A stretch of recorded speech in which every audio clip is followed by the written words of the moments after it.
bantuan sosial yang diberikan kepada masyarakat belakangan ini melonjak secara drastis. Bahkan Presiden Joko Widodo sendiri turun langsung ke lapangan untuk membagi-bagikannya kepada anggota masyarakat.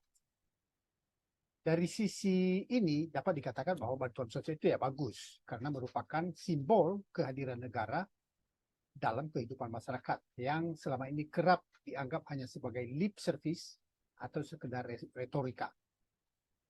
Oleh karena itu, bansos ini harus sampai pada masyarakat, sampai pada sasarannya tepat, dan harus dilakukan secara benar. Hal ini terkait dengan prinsip pengelolaan keuangan negara dari APBN dengan transparansi dan akuntabilitas. Oleh karena itu, perlu memperhatikan nasihat daripada Ibu Sri Mulyani sebagai Menteri Keuangan yang disampaikan kepada media massa dan diberitakan beberapa waktu yang lalu. Pertama, masyarakat penerima harus tahu bahwa sumber bansos adalah APBN. Artinya dari rakyat juga, bukan dari orang perorangan, dari golongan tertentu, dari partai tertentu, bahkan bukan dari Presiden Jokowi, bukan juga dari Ibu Sri Mulyani. Terlebih bukan dari capres tertentu. Yang kedua, petugas penyalur di lapangan harus menjelaskan kepada masyarakat bahwa bantuan yang mereka terima itu bersumber dari dana APBN.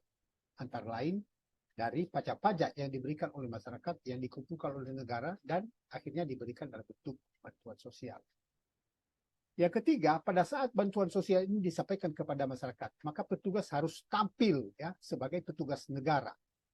Oleh karena itu, atribut yang digunakan harus menyimbolkan diri mereka sebagai petugas negara.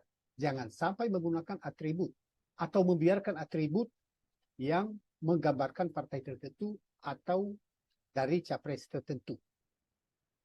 Dan yang tidak kalah penting, ini hal keempat, adalah para pembayar pajak.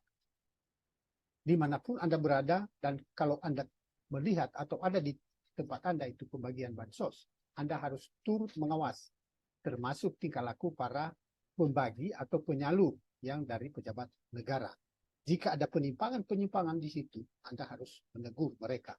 Misalnya, ada di antara mereka yang mengkampanyekan calon tertentu dan dengan mengatakan bahwa bantuan sosial itu dari orang tertentu atau dari partai tertentu, apalagi dari capres tertentu. Nah, jika setelah diingatkan, misalnya, para petugas itu masih bandel, maka Anda harus melaporkannya kepada Bawaslu. Dan kalau perlu kepada petugas kepolisian, karena perilaku seperti ini sudah bukan hanya pelanggaran pemilu, tetapi sudah menjurus kepada pelanggaran merupakan tidak pidana, yakni pembohongan publik, memberikan informasi yang salah kepada publik. Harapan kita, jangan sampai bansos ini disalahgunakan untuk kepentingan golongan tertentu, partai tertentu, atau capres tertentu. Itu.